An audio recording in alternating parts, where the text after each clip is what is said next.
Guanabacoa, siguiendo el pensamiento y los foros de difusión del pensamiento en París, nos encontramos con EDWARD CASTLETON, un vecino, un hermano de la Casa Grande americana. Él viene de los Estados Unidos y voy a continuar en francés y tener la oportunidad un poco de hablar inglés para hacerle algunas preguntas sobre su trabajo en este seminario. Well, it's a surprise for me to find someone of America, and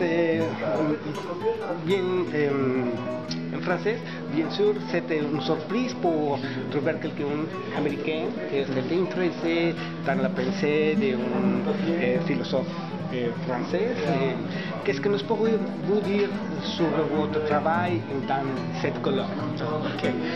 En anglais ou en français? En anglais et en français. En anglais pour le public de Québec anglophone, et après en français, c'est une mixture. Profiter de la langue. Sure. I started to work on Proudhon for my doctorate at the University of Cambridge, and discovered that many of his manuscripts had not really been studied. There was a way to re-examine his writings and his ideas in light of what he didn't publish, and in looking at what he did publish in relation to all of the stuff, all the manuscripts that he had been writing but was unable to publish. So in other words, my project is to sort of re-examine the thought of Proudhon in light of this enormous palimpsest, which is the entirety of his writings. And I think that there's a way to do that and recontextualize his ideas in terms of their evolution, and not in terms of some sort of retrospective, militant, anachronistic interpretation of what Proudhon was about. So in a way, I guess I see my role as sort of not necessarily an academic corrective, but a sort of philological corrective to much of what's been written about Proudhon up until now. So you think that we must make the same thing with Marx? I think that it's time for people to do exactly what has been done with Marx, but is still in the process of being done with Marx, which is namely to re-examine the entire corpus of what Proudhon has written in light of what he actually wrote, and not in light of what people have subsequently wanted him to say. Much the way that there's been much work done on Marx's Capital, and now republishing it in terms of the actual manuscripts that Marx left, and not in terms of the manuscripts which were subsequently published and reworked by Engels.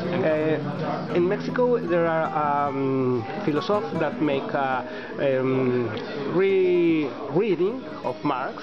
S'appelle Ambrosini et Dussel, Enrique Dussel Ambrosini.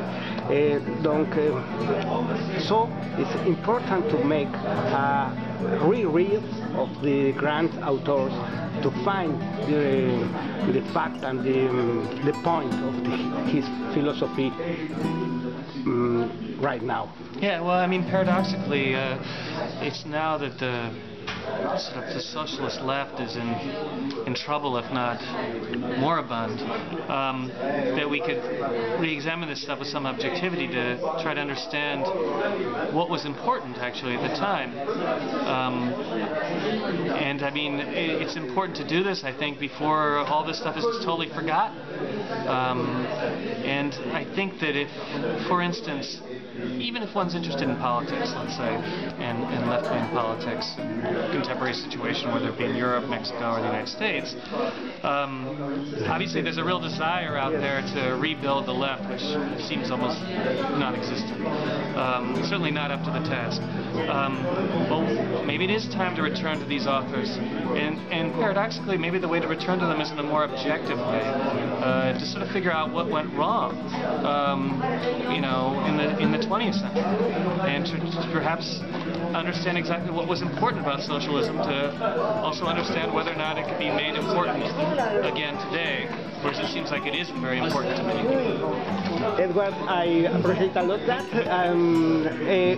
En français, un petit résumé de ce que vous avez parlé maintenant. Ok, oui, bien sûr, oui. Donc mon projet, c'est plus ou moins de publier dans le cadre d'un projet de recherche français subventionné par le gouvernement français, de publier des manuscrits de Proudhon dans les éditions critiques et ensuite de revisiter l'œuvre de Proudhon dans son ensemble, comme si c'était un énorme palimpseste dans lequel je compte examiner les œuvres publiées et non publiées pour avoir un point de vue plus objectif sur sa pensée. Merci beaucoup. Merci. Bye bye.